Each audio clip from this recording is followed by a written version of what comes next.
नमो नमो गुरुदेव जो साधु स्वरूपी देव आदि अंत गुण काल के जान निहारो भे। संसार के अंदर हर मनुष्य रोज आदमी के मरते हुए देखता है, लेकिन ये अपने आप को नहीं सोचता है कि ऐसा ही हम भी मरेंगे। ये बहुत बड़ा मनुष्य का दुर्भाग्य है कि रोज सबके मरते देखता है और वो शमशान में भी जाता है और वहाँ जाके एहसास भी करता है, फिर भी वहाँ से हटते भूल जाता है कि हम भी ऐसा ही मरेंगे और यही शमशान में आएंगे। और अपने मौत के भूल जाना, ये अपने आप के भूलना है। उसके बाद से जो है परमात्मा, संसार के दूसरी दुर्भाग्य है भारत के कि जो संसार में परमात्मा को जानता नहीं है, समझता नहीं है, मानता नहीं है, इसको खोजता है। ये खोजने के इसको भ्रम हो गया है और संसार के अंदर खोजने वाला खुद ही परमात्मा है। ये अष्टावक्र गीता में स्पष्ट इसको बताया गया है और समझाया गया है। ताकि 20 भाग अष्टावक्र गीता इसी पर लिखा गया है और अष्टावक्र जो है राजा जनक को उपदेश देते हैं कि इसको ठीक से जानो, सुनो और समझो और विचार करो और अपना कल्याण करो। ये संसार के अंदर सेवा साधन और मन के से संसार के सबको सेवा करना, परहित धर्मा परहित धर्म सरस नहीं भाई, अपर पीड़ा नहीं अधमाई। तुलसीदास रामायण में कहते हैं कि दूसरे के भलाई करने के जैसा कोई धर्म नहीं है और दूसरे के दुख देने के जैसा कोई पाप नहीं है। दूसरे के सुख देने के जैसे कोई धर्म नहीं है और दूसरे के दूसरे के दुख देने के जैसे कोई पाप नहीं है। इसलिए आज जरूरत है कि हर मनुष्य अपने सुखी रहे, औरों को सुखी करे, जियो और जीने दो। ये कृष्ण गीता में कहते हैं कि हे अर्जुन, जिसके अस्तित्व है वह मिट नहीं सकता और जिसके अस्तित्व नहीं है वो हो नहीं सकता। इसलिए जियो और जियो दो, यही मनुष्य का कर्तव्य होता है, यही मनुष्य के विचार होता है और इसी के मानव के हित होता है। मन माया तो एक है, मन ही माय समाय, तीन लोक संशय पड़े, मैं काहू कहो समुझाय। हे भाई, संसार के अंदर जो मन है, अगर इसको साध लिया तो तुम्हारा सब काम सध गया। अगर ये ना सधा, ये अपने बस में ना हुआ तब कुछ भी नहीं हुआ। इसलिए जो है मन के ही काल निरंजन कहा गया है और इच्छा का ही महामाया कहा गया है। और मन माया दोनों एक के है। ये मन जहाँ चिपक के आसक्त होता है और विवश होता है, लाचार होता है, मजबूर होता है, किसी स्त्री के विवश होता है, किसी बच्चे के विवश होता है और किसी कामना वासना राग द्वेष इच्छा में विवश होता है, मजबूर होता है, आसक्त होता है और वहाँ अपने आप के विवशता, अपने आप के शक्तिहीन मानता है और यही इसके दुख और पतन के कारण है। यही से बचने की जरूरत है। ये जो है मनुष्य अपने कल्याण के लिए साधन करे, और साधन कर धारणा, ध्यान और समाधि, ये कल्याण के मार्ग है। अपने आप पर अटल हो जाना, साधन करना, ध्यान करना, अपने के जानना और अपने आप में स्थिर होना, ये मनुष्य का कर्तव्य बनता है। और कर्म, अपने कर्म ही ईश्वर है, और कर्म ही पूजा है, और कर्म ही महान है।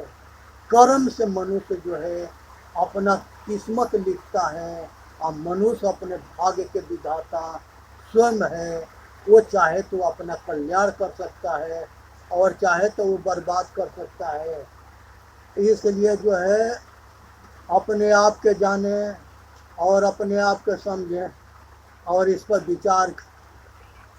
क्या थी भाग यहाँ से। दादी ने क्या खाऊंगा? चल अभी पीती हूँ। इसलिए जो है ये बात को सुननी है, समझनी है, विचार करनी है और अपना कल्याण करना है। ये संसार के अंदर जो है मनुष्य जो है, इसलिए जो है ये जो है खोजने में लगा है और विचार करना है कि अपना कल्याण कैसे करे।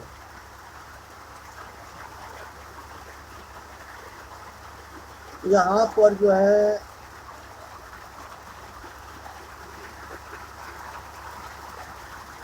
मनुष्य जो है खुदा, कुरान में आया है कि खुदा खुद है, जुदा जान अधूरा है। ये जो है अपने अपने अपने कर्म से अपनी किस्मत लिखता है और उसी के अनुसार अपना सुख दुख भोगता है। संसार के अंदर कश्यप ऋषि के लड़के जो है विष्णु जी हुए, विष्णु भगवान हुए, और दीति से देवता हुए, आदिति से, दीति और आदिति से देवता और राक्षस दोनों हुए, और दोनों भाई हैं। ये दोनों आपस में लड़ते रहे, और राजा जो है इंद्र रहे, और राक्षस भी बहुत बलशाली हुए, वो भी बहुत राजकुमार हुए, राजा हुए, और बहुत धर्मात्मा भी हुए। इसलिए जो है अंगिरा के पुत्र जो है अग्निदेव भी माने जाते हैं।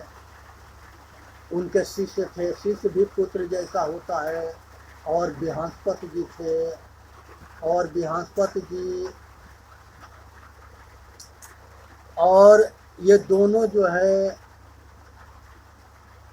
गुरु भी थे, पिता भी थे, अंगिरा ऋषि। और बृहस्पति जी के लड़के जो है भरद्वाज ऋषि हुए, जो विमान शास्त्र के रचना किए। और उन्हीं के जो है भगवान राम जो है भरद्वाज आश्रम में गए थे, और सभी को जो है वो आदर करते रहे, सम्मान करते रहे।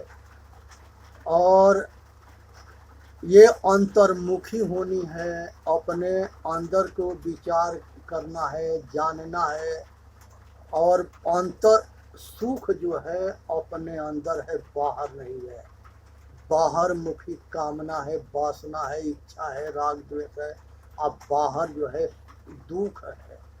अंतर्मुखी निवृत्ति मार्ग में निष्काम कर्म में सुख है। इसलिए निवृत्ति मार्ग में अपने तरफ लौटो, अपने आवागमन को मिटाओ, खत्म करो। मनुष्य अपने कर्म से स्वर्गीय सुख पाता है, अपने कर्म से नरकीय दुख पाता है, अपने कर्म से मोक्ष होता है। और संसार के मनुष्य अपने भाग्य के विधाता स्वयं है, और मनुष्य सबसे श्रेष्ठ जोनि है। और मनुष्य जो है अपना कल्याण कर सकता है।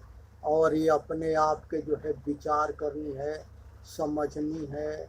और ये संसार के अंदर जो है बहुत विचित्र जो है कंडीशन है कि मनुष्य जो है अपने अस्तित्व को न मानता है, न जानता है, न विचार करता है, और पाखंड में उलझा पड़ा है। संसार के मुर्दा के पूजने से कुछ नहीं मिलता, जिंदा के पूजो। और माता से बढ़ के कोई देवी ना है, पिता से बढ़ के कोई देवता ना है। अतिथि अतिथि भी जो है देवभ्य, अतिथि भी जो है देवता है। और संसार के अंदर परिवार के, ये शरीर के पालन पोषण में परिवार के सभी सदस्य के योगदान होता है। इसलिए सभी परिवार के सम्मान और रक्षा और कल्याण करे, ये मनुष्य के कर्तव्य होता है। रिश्तेदारों के भी सेवा करें, समाज के सेवा करें, राष्ट्र के सेवा करें। हमारा भारत जो है हजारों बरस गुलाम था, और हमारे गुलामी के कारण जो है ये जो है इस्लाम जो है मोहम्मद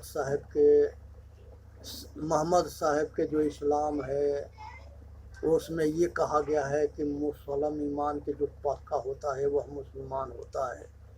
खुदा खुद है, जुदा जान अधूरा है। मोहम्मद साहब धर्मात्मा थे या धर्म के उपदेश देते रहे। उसी में दो फाट बन गए, और एक शैतान बने और एक जो है उनके विचार के बने। दोनों आपस में संघर्ष करते रहे, लड़ते मरते रहे, और यही कंडीशन सभी में हुआ। ये जो है ईसाई हुए, ईसा मसीह के, ये भी जो है बहुत धर्म परिवर्तन कराते हैं, और इस्लाम भी बहुत धर्म परिवर्तन कराते हैं। और इसी तरह से कम्युनिस्ट है, ये कम्युनिस्ट भी जो है हिंदू के जैसे इनके चेहरा नाम होता है, लेकिन ये अंदर से जो है ये हिंदू के बहुत विरोधी होते हैं, और ये भी जो है धर्म परिवर्तन में रहते हैं। और ये सब जो है दोहरी नीति अपनाते हैं। संसार के अंदर पारसी है, ईसाई है, यहूदी है, और ये संसार के अंदर सारे जो है ये धर्म परिवर्तन के लेकर के भारत के कमज़ोर करते रहे, और धर्म परिवर्तन कराते रहे, और भारत के मंदिरों के लूटते रहे। सभी देवी देवते के जितने मंदिर थे और जितने मूर्तियाँ थी, जितने दौलत थे, वो सारे को लूट करके ले गए, और सारे मूर्ति के कबाड़ करके ले गए, और ले जा करके अपने देश में रईस बने। और मंदिर में जो पुजारी थे वो सारे के भरम था कि भगवान हमको बचा लेगा, और चिल्लाते रहे। मोहम्मद गोरी सोमनाथ मंदिर को जब तोड़ रहा था तो ये सारे हजारों पंडा चिल्ला रहे थे कि भोले बाबा तीसरा आँख खोल करके शैतान के जरा करके हमारा रक्षा करो, और वो सब इनके ऊपर जूता बजाते रहे। मंदिर तोड़े, मस्जिद तोड़े, यही खुदा के खस्बा है, और किसी यार के दिल नहीं तोड़े, यही खुदा के रकबा है। ये कभी नहीं आत्मज्ञान के महत्व दिए, ये खाली पाखंड के महत्व दिए, और सारे मारे गए और सारे लूटे गए। आज ये देश हजारों बरस गुलाम था, तो ये पाखंडियों गद्दारों के वजह से गुलाम था। और यही गद्दार जो है भारत के गुलामी में और भारत के विदेशियों के सहयोग करके और धोखे से बड़े बड़े राजा महाराजा, राजनेता, धर्म नेता के मरवाते रहे, और ये उसी में अपना जो है मतलब साधते रहे। और वो जो है पहले जो है जिनको ये चाहे उनको मरवाए, और बाद में इनको भी मार डाले। इसलिए जो है पृथ्वीराज चौहान के जो है दुनिया जानता है कि कौन मरवा दिया। राणा प्रताप के जो है दुनिया जानता था कि उसके विरोध में उस अकबर के तरफ से कौन सेनापति बन के लड़ रहा था। वो जो है शक्ति सिंह, मान सिंह, ये दोनों राणा के भाई थे। यही अपना घर के दुश्मन जो है भेदिया जो है ये भारत को महायोद्धा लोग के मरवाते रहे, लुटवाते रहे। लाल बहादुर शास्त्री जैसे महापुरुष के धोखे से जहर दे दिया गया, और हमारे ये संसार के अंदर बुद्ध भगवान जैसे महापुरुष के जहर दे दिया गया।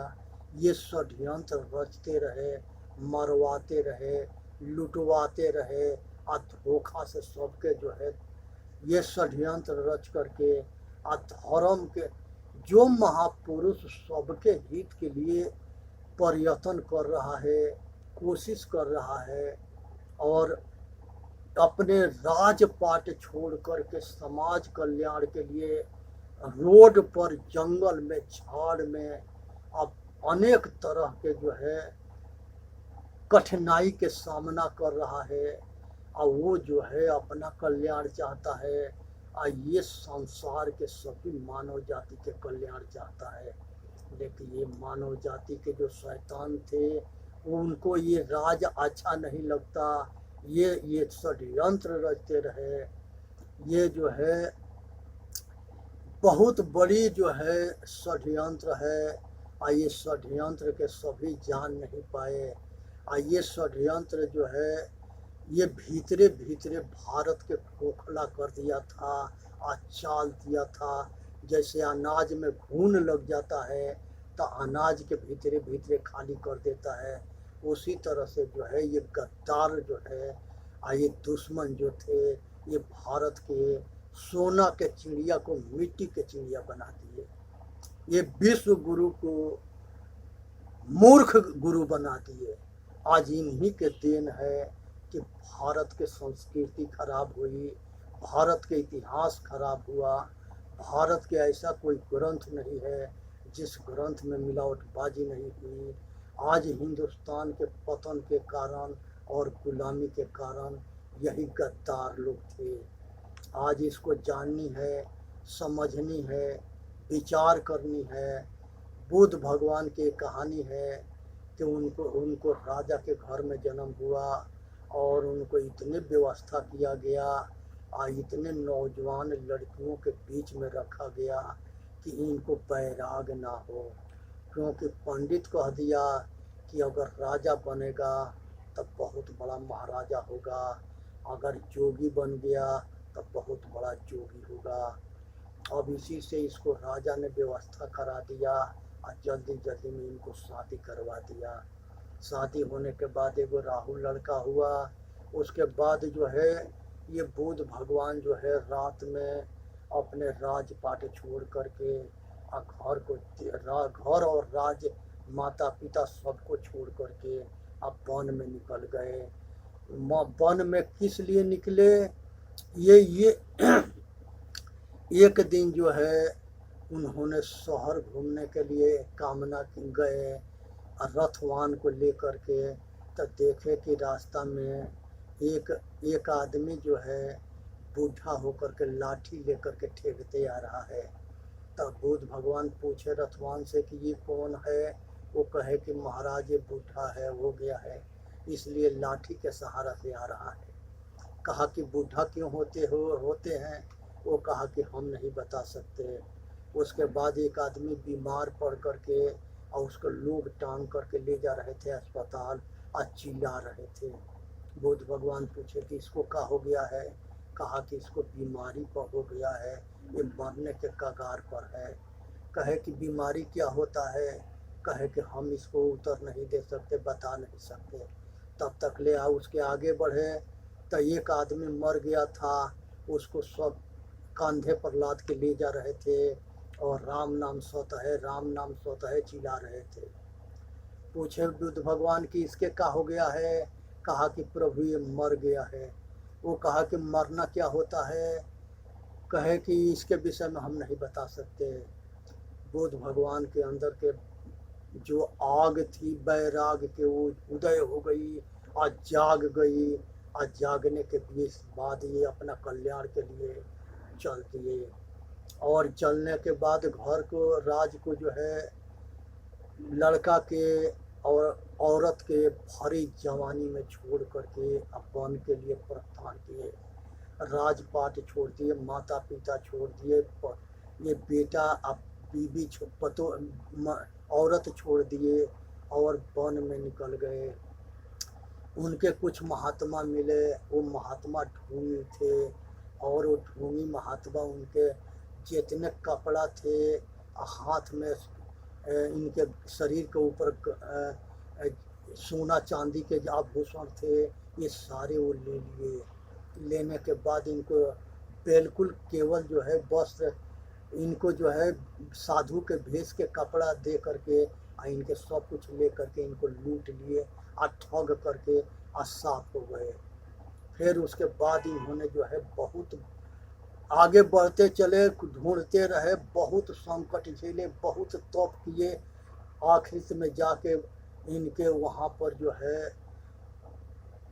बुद्ध एक पीपर के पेड़ के नीचे बुद्ध गाया में इनको आत्मज्ञान हुआ। इनके साथी इनको छोड़ करके सारनाथ में चले गए थे। जब इनको ज्ञान हुआ तब इन्होंने जो है इतना जानते थे कि हमारे साथी सब सारनाथ गए हैं, तो उन्होंने जो है आकर के आए। जब यहाँ बुद्ध सारनाथ बनारस के पास आए सारनाथ में, तो ये सारे जो है उनको आदर ना दे करके उनके विचार किए कि इनको हम लोग जो है बेइज्जत करेंगे और इनके बात को ना मानेंगे। लेकिन आत्मज्ञानी के और वैराग के तेज ऐसा होता है कि सामने वाला के जो है सब कुछ बदल देता है।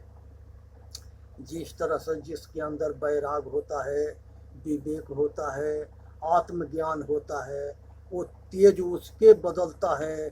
उसी तरह से उसके दृष्टि जिस पर पड़ता है, जिस पर उसकी वाणी के अवसर पड़ता है, वो सामने वाला के भी बदल देता है। जब इन लोगों के सामने जब वो पड़े, सारे जो है पहले के जैसे इनके सेवा करने लगे और सब कुछ बदल गया। और वहाँ से जो है बहुत देश में इनके बुद्ध धर्म के प्रचार हुआ। अब बहुत बड़े स्तर पर इन्होंने अशोक सम्राट जैसे राजा महाराजा इनके धर्म को प्रचार करते रहे और सभी ने जो है बहुत बड़े स्तर पर लोक कल्याण के काम हुआ। और बौद्धिस्ट जो है बहुत बड़ी जन समाज कल्याण के काम करने लगे। इस संसार के अंदर बहुत महापुरुष जो है, बहुत जितने बुद्ध धर्म आगे बढ़ते गया, लेकिन बनारस में जो है उन्होंने पाखंड के विरोध में बहुत बड़े जो है अभियान छेड़े बुद्ध भगवान। लेकिन सटले जो है सारनाथ है और सारनाथ के अशोक सम्राट राजा था, क्योंकि वही पाटलिपुत्र के राजा था और सारनाथ में वहीं से उसके सारे जो है काम होते थे। इतनी बड़ी शक्तिशाली राजा प्रचारक था, इतने बड़े बड़े महारथी लोग थे, फिर भी ये पाखंडी बनारस में बुद्ध धर्म को नहीं चलने दिए, ना कबीर साहब को चलने दिए, ना ये जो है दयानंद सरस्वती जी को चलने दिए, ना ये रविदास जी के चलने दिए। ये रविदास जी के जो है चित्तौड़गढ़ में ले जाके धोखा से मार डाले। इतने शैतान लोग हुए। रविदास जी के शिष्य जो है गुरु नानक हुए, जो पूरा पंजाब सीख 10 गुरु हुए और 10 गुरु के गुरु नानक के गुरु जो है रविदास जी हुए और सबके सिरताज थे। आज बनारस में रविदास के घर पर इतने विशाल जो है मंदिर बना है, जहाँ मोदी जी जा कर के और लंगर में भोजन किए और अपार जो है वहाँ सत्संग चलता है और समाज कल्याण के काम चलता है। सन 80 में जब ये दास बनारस में पढ़ रहा था तो उस समय जो है एक झोपड़ी थी और अभी गया हुआ था तो वहाँ पर के सब नज़ारा बदला हुआ था। तो यही महापुरुषों की देन है। जहाँ महापुरुष होते हैं वही तीर्थ है। और ये सत्संग रूपी गंगा जिस महापुरुष के माध्यम से मिलता है, वही सत्संग रूपी सतगुणी रूपी गंगा में जो नहान करता है, वही संसार के आवागमन से छूटता है और उसी के कल्याण होता है। इसलिए विचार करनी है और अपना कल्याण करना है और इसी से मानव जाति के हित है। और सोचना है, समझना है, विचार करना है अपना कल्याण करना है। दरबही न करे पुरुषार्थ, मन ही माही तमाई हो। जो जिसके पास जो है ज्ञान के दौलत ना है, वो किसी को दान क्या दे सकता है। ज्ञान के दान महादान है, क्योंकि ये जो है सबके हृदय के अंदर प्रकाश करता है। सूरज जो है जब उदय होता है तो अंधकार को साफ करता है, लेकिन जब चेतन आत्मा के आत्मज्ञान उदय होता है तो हृदय के अंदर प्रकाश होता है। जिस प्रकाश में वो अपने आप रूपी चेतन आत्मा ही परमात्मा है, उस सूरज को दर्शन करता है।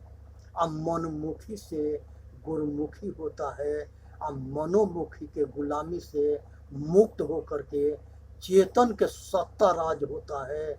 और वहाँ पर जो है जब हृदय के अंदर मन समाप्त होता है और चेतन राज्य होता है, चेतन के सत्ता होता है, तब जाके मानव के कल्याण होता है। इसलिए विचार करनी है, कल्याण करनी है, और अपना इसी में मानव जाति के हित है। ये संसार के अंदर मनुष्य जो है सबसे श्रेष्ठ जोनी है। और मनुष्य अपने आचरण से और अपने कर्तव्य से महान बन करके अपना इतिहास को रचता है। इसलिए सोचनी है और विचार करनी है और अपना कल्याण करना है। बुद्ध भगवान बहुत ऊंच कोट के महापुरुष थे। आज उनका ग्रंथ धम्मपद है। उसी तरह से कबीर साहब महान पुरुष थे, उनका बीजक है।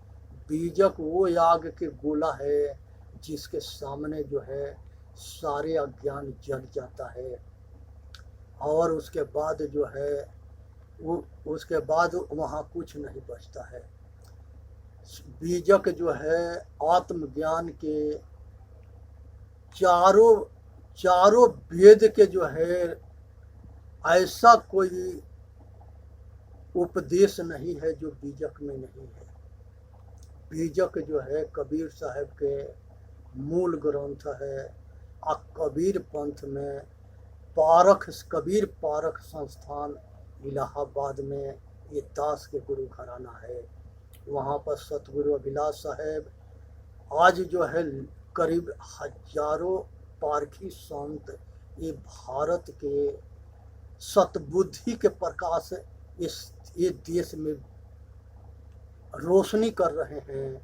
आज समय है जगने के, जगाने के और अपना कल्याण करने के। संसार के अंदर धर्म स्वरूप साहब पूर्णिया में हुए महान पुरुष थे, पारखी संत थे। ज्ञान साहब हुए। आज बुरहानपुर में महान साहब बहुत ऊंच कोट के संत हैं। और आज जो है यहाँ मैनपुरी में अमर साहब हैं। तो ये सभी महापुरुष को जाननी है, समझनी है, विचार करनी है और अपना कल्याण करना है। संसार के अंदर जो है पारखियों के संसार में वो वहाँ कबीर निर्णय मंदिर है। संसार में जिस प्रश्न के कहीं हल ना होता है वो पारखियों के आश्रम में हल हो जाता है। संसार में सभी संप्रदाय में पारखी होते हैं। सतगुरु कबीर साहब कहते हैं, भूल मिटे गुरु मिले पारखी, पारख देहि लखाई, कहीं कबीर भूल के औसत, पारख सबके भाई। हे भाई, संसार के अंदर जो सत्य असत्य के निर्णय करना जान जाता है, जो जड़ चेतन को आत्मज्ञान तत्व ज्ञान इसके निर्णय जान जाता है और अपने आप पर विचार करता है अपना कल्याण करता है वो पारखी है। सभी संप्रदाय में पारखी होते हैं। पारखी विवेकशील और वैरागशील मनुष्य को कहते हैं। यही जब तक ले अज्ञान दशा में जीव कहीं की मोक्ष दशा में शिव, यह अज्ञान दशा में जीव रहता है और मोक्ष दशा में शिव होता है। इसलिए अपना कल्याण करना है, विचार करना है, और इसी से मानव जाति के हित है। और सोचना, समझना, विचार करना, ये सब मनुष्य के कल्याण के मार्ग है। इसलिए जो है मनुष्य जो है ये अपने आप के जानना बहुत जरूरी है, अपने आप के समझना बहुत जरूरी है।